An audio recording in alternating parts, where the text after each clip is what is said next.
Ces femmes sont originaires du village de Keibli, à l'ouest de la Côte d'Ivoire, dans le département de Bleu-le-Quin, à quelques heures de marche de la frontière libérienne et à 600 km d'Abidjan, la capitale économique ivoirienne.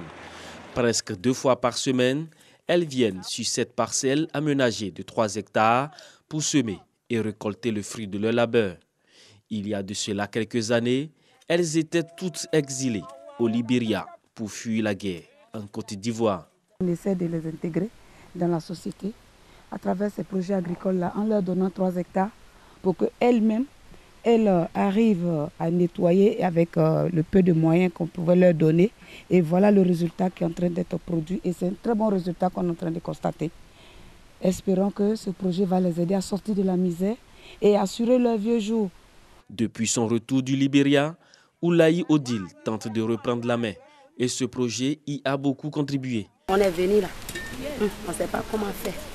On était là. Et puis, le président est venu, M. Dieu Gaspard, qui nous a mis ensemble. Pourquoi on travaille pour ne pas que c'est quoi on a appris, on connaît là. On reste comme ça.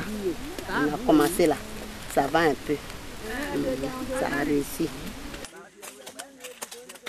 Presque 250 femmes se relaient au quotidien sur cette parcelle de 3 hectares où elles cultivent des aubergines. Antoine Ba et son père soutiennent l'initiative. Depuis 2015, ils ont favorisé l'insertion communautaire de ces femmes à travers des projets dont elles peuvent tirer profit et leur permettre de faire face au quotidien. Elles ont la volonté, puisqu'elles savent que quand elles vont venir régulièrement, que les choses vont marcher, elles auront assez de bénéfices. Enfin, donc il vaut mieux venir régulièrement, que le travail il est bien fait et tu gagnes beaucoup en production. Et quand tu vends cette production, tu gagnes beaucoup d'argent. Sur le petit marché du village, on retrouve les aubergines cueillies dans ces champs tenus par la coopérative. Dans les mois à venir, elles espèrent obtenir une bonne récolte afin d'écouler leurs produits sur les marchés d'Abidjan. Une autre page s'ouvre dans la vie de ces femmes de Keibli qui ont retrouvé la joie de vivre grâce à l'agriculture.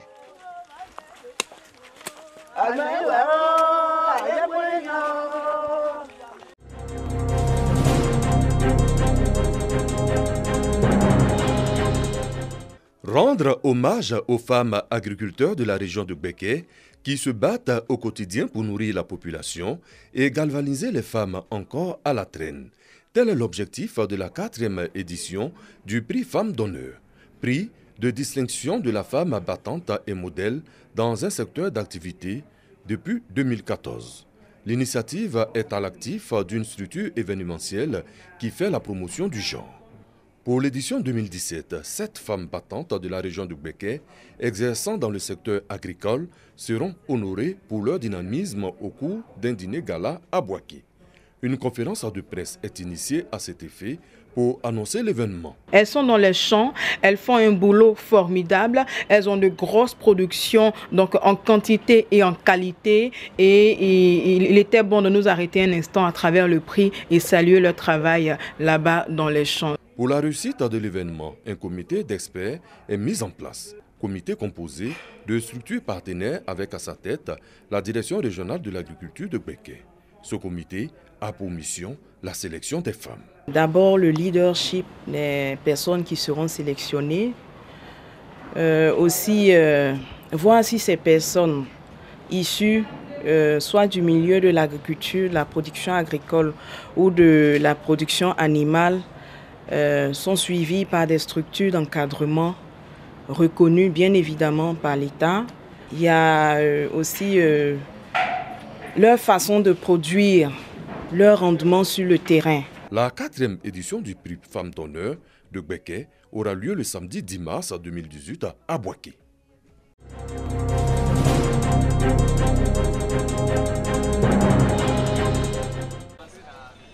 Bokanda, gare routière.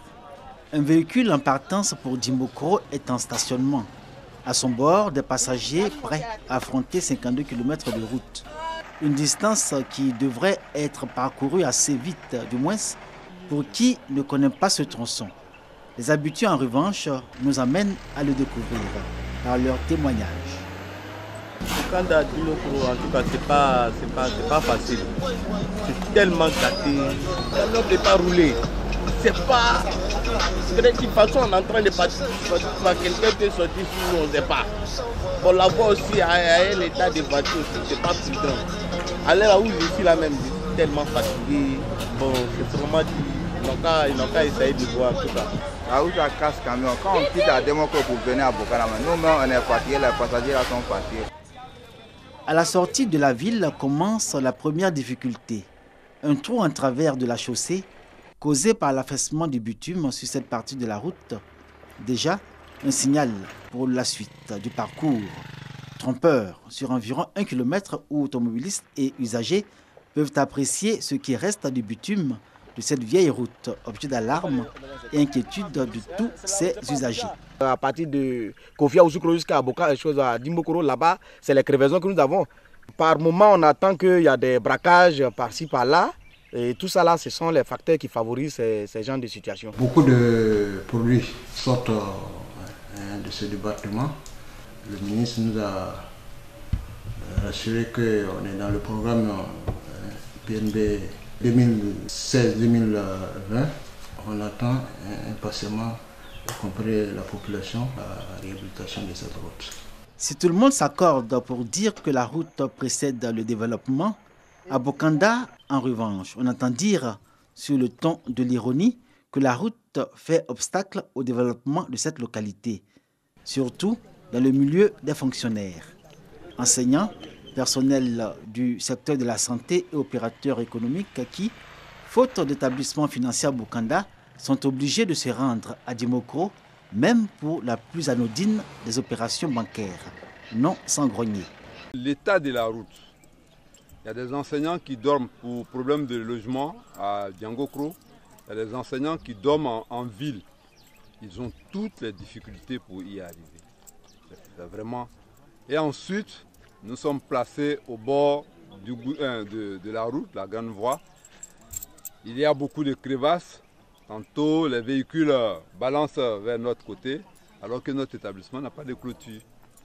Une réalité mal vécue par l'ensemble des localités qui ont en partage la route Bokanda-Dimokro et au nom de qui les élus du département de Bokanda, à l'initiative de la députée Nzi Eliane, ont engagé le reprofilage de cette route. L'axe Bokanda-Dimokro, depuis plus de 20 ans, n'a connu aucune réhabilitation et aujourd'hui, route de tous les dangers. Nous pensons que cela va aider le gouvernement à faire le bitumage complet de la voie. Mais en attendant, je pense que cela va aider la population, les opérateurs économiques et tous ceux qui ont des intérêts ici à Bokanda à venir visiter Bokanda et à venir faire leurs affaires à Bokanda. C'est pour cela que c'était vraiment un sentiment de joie qui nous anime. Mes parents sont heureux. Je vois que les jeunes sont heureux. Je dis merci à Dieu. Nous lui demandons de toucher nos parents pour qu'ils prient davantage pour que le Nzi sorte de là. Et pour que quand le chantier va commencer, que ça ne puisse pas s'arrêter. Parce que sans la route, il n'y a pas de développement. Moins de 40 jours, selon les techniciens chargés de réhabiliter l'axe Bokanda-Dimokro, sont nécessaires pour achever les travaux de réhabilitation de l'axe Bokanda-Dimokro. Si usagers et populations sont heureuses de voir leur douleur et souffrance atténuées, leur attente, en revanche, reste le bitumage de cette route à laquelle l'on impute en partie la léthargie actuelle du département de Bokanda.